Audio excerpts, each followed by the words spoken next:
తల్లిదండ్రులను నిర్లక్ష్యం చేసే ప్రభుత్వ ఉద్యోగులపై 10% జీతం కోత విధించాలన్న ముఖ్యమంత్రి రేవంత్ రెడ్డి నిర్ణయానికి వివిధ వర్గాల నుంచి మద్దతు లభిస్తోంది. తల్లిదండ్రులను నిర్లక్ష్యం చేసే ప్రభుత్వ ఉద్యోగుల జీతంలో 10% కోత విధించాలని ముఖ్యమంత్రి రేవంత్ రెడ్డి తీసుకున్న నిర్ణయాన్ని తెలంగాణ రాష్ట్ర మాజీ గ్రామ పంచాయతీ ట్రిబ్యునల్ సభ్యుడు, తెలంగాణ అడ్వకేట్స్ జేఏసీ నేత పులిగారి గోవర్ధన్ రెడ్డి స్వాగతించారు. ఈ నిర్ణయం సామాజిక బాధ్యతను గుర్తు చేస్తూ నైతిక విలువలను బలోపేతం చేస్తుందని ఆయన అన్నారు. తల్లిదండ్రుల సంరక్షణ కేవలం చట్టబద్ధమైనది బాధ్యత మాత్రమే కాకుండా నైతిక కర్తవ్యమని పేర్కొన్నారు. ప్రభుత్వ ఉద్యోగుల్లో బాధ్యతా భావాన్ని పెంపొందించే దిశగా ఈ నిర్ణయం కీలకమని అభిప్రాయపడ్డారు.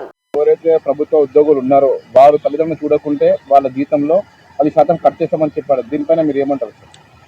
తెలంగాణ రాష్ట్ర ప్రభుత్వం గౌరవ ముఖ్యమంత్రి వారి సహచర మంత్రివర్గులు తీసుకున్న నిర్ణయం ఏదైతే ఉందో, ప్రభుత్వ ఉద్యోగులు వాళ్ళ తల్లిదండ్రులను నిర్లక్ష్యం చేస్తే వారికి వచ్చేటటువంటి జీతంలో 10% కట్ చేస్తాము అనే దాన్ని హర్షిస్తున్నాము. అందరూ సీనియర్ సిటిజన్సే కానీ, రాష్ట్రంలో ఉన్నటువంటి తల్లిదండ్రులే కానీ, ఇతరత్ర అందరూ కూడా ఆ నిర్ణయాన్ని స్వాగతిస్తున్నారు.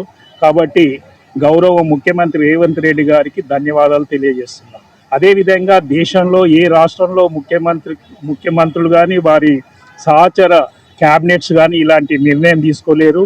ఈ నిర్ణయం వల్ల వేరే రాష్ట్రాల్లో ఉన్నటువంటి గౌరవ ముఖ్యమంత్రులు ఈ నిర్ణయాన్ని స్వాగతిస్తారని ఆశిస్తాం.